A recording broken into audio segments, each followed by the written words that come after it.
Imagina el silencio absoluto de los glaciares en la Patagonia. Ni un solo ruido. Una par total. Eso es. Y ahora contrasta eso con estadios llenos, aduladores y el caos absoluto de Madrid a principios de los 2000. Bueno, vamos a desgranar esto hoy, porque yo estaba fascinada revisando las fuentes. Queremos analizar a fondo la noticia musical del momento, que es el artista Melendi rompiendo 5 años de silencio creativo con su nuevo tema, Fecha de caducidad. Hola, ¿qué tal? Pues sí, es un contraste brutal, desde luego. Al analizar este retorno y, digamos, rascar bajo la superficie de su trayectoria, nos damos cuenta de que no estamos ante un simple lanzamiento de marketing. Ya no es la típica campaña, claro. Exacto. Estamos viendo el resultado de una evolución personal radical, o sea, un proceso de supervivencia psicológica que, bueno, comenzó en el extremo opuesto a esa calma patagónica que mencionabas. Para visualizar cómo funciona ese proceso, a ver, se me ocurre una analogía. Construir a ese personaje macarra de sus inicios fue como usar una pesada escafandra de buzo. Qué buena imagen. Sí, porque te protege de la presión aplastante del éxito repentino a los 19 años. Pero intentar vivir con ella puesta una vez que sales a la superficie, pues te acaba asfixiando. Y la asfixia llegó muy rápido, porque la fama le pasó literalmente por encima entre su primer disco, Sin Noticias de Holanda, y el tercero. Hablamos de muchísimo dinero, demasiada juventud y, lo más peligroso de todo, un entorno de aduladores. Claro, el típico círculo que te ríe las gracias. Esos. Cuando el círculo cercano valida cualquier exceso y nadie se atreve a decirte las verdades a la cara, caer en adicciones es casi el camino por defecto para una estrella. A ver, yo entiendo la presión de la industria, totalmente. Pero me genera ciertas dudas.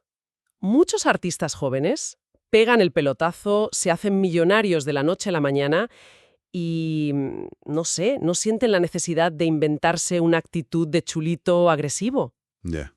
Entonces, ¿por qué en su caso se crea específicamente esa coraza tan extrema? Pues por un instinto muy básico, el miedo. Lo fascinante aquí es que él mismo ha analizado ese mecanismo a posteriori y confesó que esa actitud fue un invento puramente defensivo. O sea, que de rebelde tenía poco. Nada. Llegó a un entorno hostil y complicado en la capital y adoptar esa postura intimidante era una forma táctica de asegurarse de no ser la víctima. No era una verdadera rebeldía artística, era un simple escudo callejero. Claro, el problema de los escudos es que atraen los golpes. Y volviendo a la metáfora de la escafandra, la presión termina reventando las costuras. Todos los que nos escuchan seguramente recuerdan el famoso y polémico altercado del avión en el año 2007. Madre mía, qué momento. Durante años se repitió el mito de que había intentado secuestrar el vuelo. Sí, una desinformación monumental. Brutal. La realidad era mucho más terrenal y revelaba su tremenda vulnerabilidad. Sufrió un ataque de pánico severo a miles de metros de altura. Por su fobia a volar, ¿verdad? Exacto. Esa fobia chocó de frente con la prohibición de calmar su ansiedad bebiendo alcohol a bordo. Y bueno, el personaje colapsó por completo a la vista de todo el público. ¡Qué fuerte! Ese es el momento en que la armadura cede por completo. Pero, a ver, el verdadero mecanismo de cambio, el desmontaje real, ocurre en privado un año después. Sí, en 2008. Hay un momento decisivo ahí. Un ultimátum frente al espejo donde se dice a sí mismo esa frase tan dura de o paras o te matas. Es un punto de inflexión brutal. Y es justo ahí donde entra el apoyo de su familia, funcionando de una manera muy particular.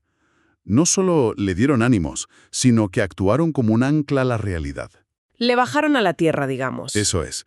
Le reflejaban al ser humano, despojándolo de la marca multimillonaria. Eso le dio la base para dejar las drogas y, oye, desmitificar la idea tóxica de que sustancias como la marihuana fomentan la creatividad. En su caso, él mismo dice que solo operaban como un detonante de paranoias. Es que me parece increíble cómo funciona esa sustitución psicológica, porque claro, no es posible abandonar un personaje que ha ocupado toda tu vida y simplemente dejar un vacío. Tienes que llenarlo con algo. Claro, vemos cómo pasa de abanderar los excesos a componer canciones que de repente citan a filósofos como Platón o Kant. Es un salto intelectual gigantesco. Totalmente. Pero si conectamos todos estos puntos, el patrón es súper lógico.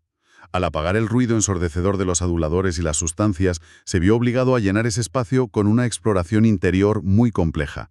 Sustituyó la reacción constante hacia el exterior por el autoconocimiento. Lo que nos devuelve el principio de todo, a la noticia de hoy.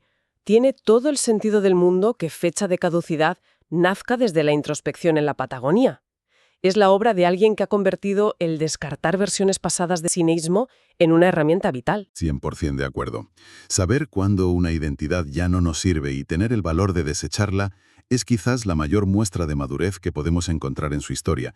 Y oye, un recordatorio enorme para quienes nos escuchan. Nos quedamos con esa reflexión tan potente. Y dejamos este pensamiento flotando en el aire para nuestra audiencia. Si las identidades que nos construimos en el pasado fueron simples escudos creados por el miedo para sobrevivir. ¿Quiénes somos realmente cuando por fin nos atrevemos a quitarnos esa armadura frente al espejo? Exacto. Ahí lo dejamos.